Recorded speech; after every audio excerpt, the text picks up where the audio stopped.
Hey guys, so update. So I didn't even do a report yesterday, but I'll put this two in one.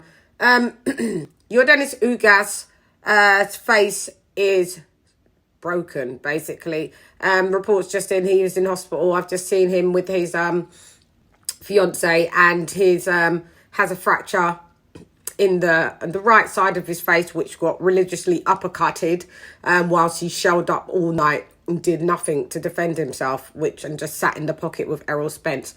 Very, very, very strange. So that resulted in his, I think, orbital bone being fractured, and the doctors will see how they would like to treat it in a couple of days, as a little bit more of the swelling has gone down. Now, Errol Spence, I think I gave him the first round, and Yordenis Ugas the second round. I don't know what happened to Ugas. This was strange. Stand by.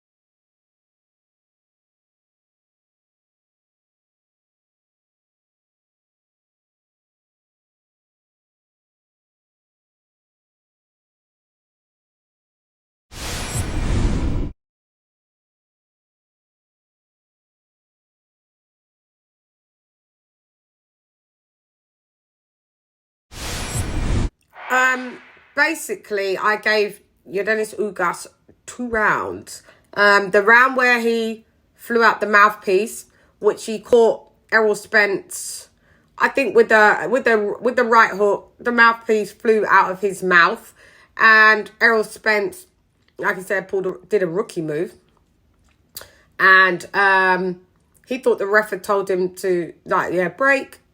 And he didn't protect himself, and Ugas, the ref hadn't said break, so Ugas gave him like a 1, 2, 3, and sent Errol reeling into the ropes. Errol was in problems, but as soon as he hit the ropes, Ugas just stood there and just was like, let him come back. He had no dog in him. This wasn't the same Ugas that I saw beat the brakes off of Manny Pacquiao. It wasn't. This was, he did nothing. No dog. Basically, Errol Spence's heavy bag on legs. I mean, he looked in amazing shape, but he stayed in that high guard for near enough all of the fight. From round 7 onwards. No, I'm telling you, maybe from round, because it was like what was it? A 10th round stoppage? Yeah, so maybe, from about round 7 onwards, there was no output. Even before those rounds, there was no output. He was trying to, do 1-2s. Yes, he did have some success where he threw to the body, Errol Spence threw to the body, but then he just shelled up and stood in front of Spence and allowed Spence to tee off on him. I think Spence only has 2 gears anyway.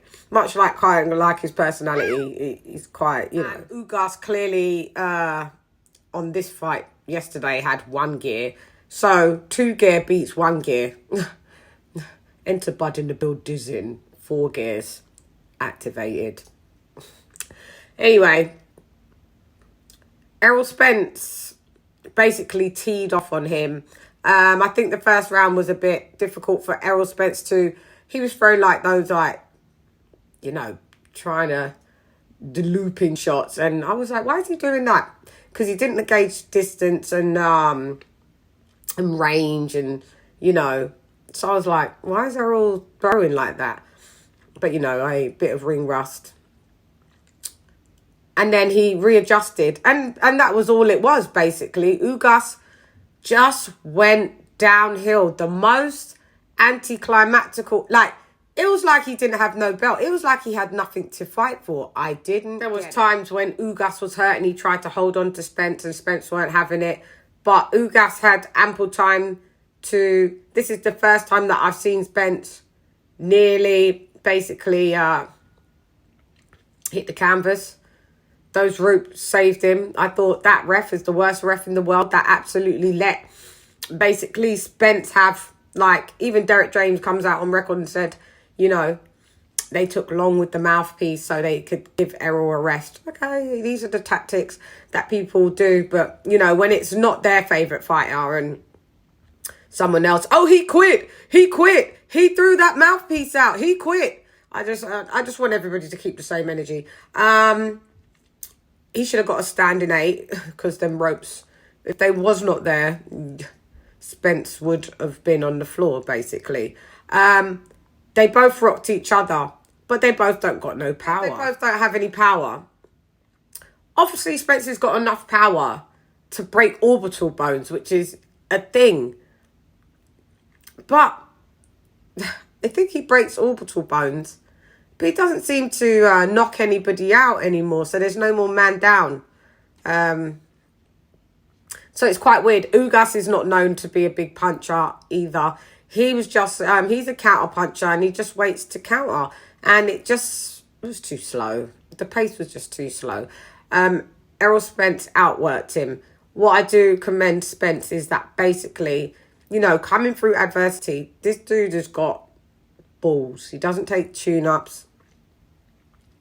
He had that eye problem, and the eye problem didn't look like there was going to be any problem. That was the Spence that I was waiting to see if we got yay or nay. And yeah, he looked fine. Like I said, not enough power to...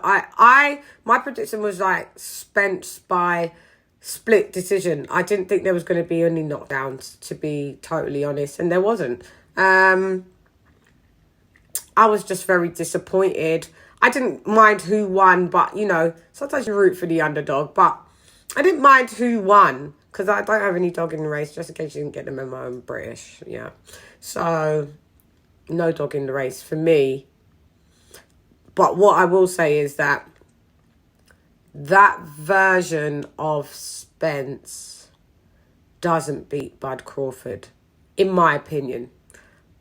Errol Spence is very robotic, very flat-footed, and so is Ugas. So it was the battle of the flat feet men.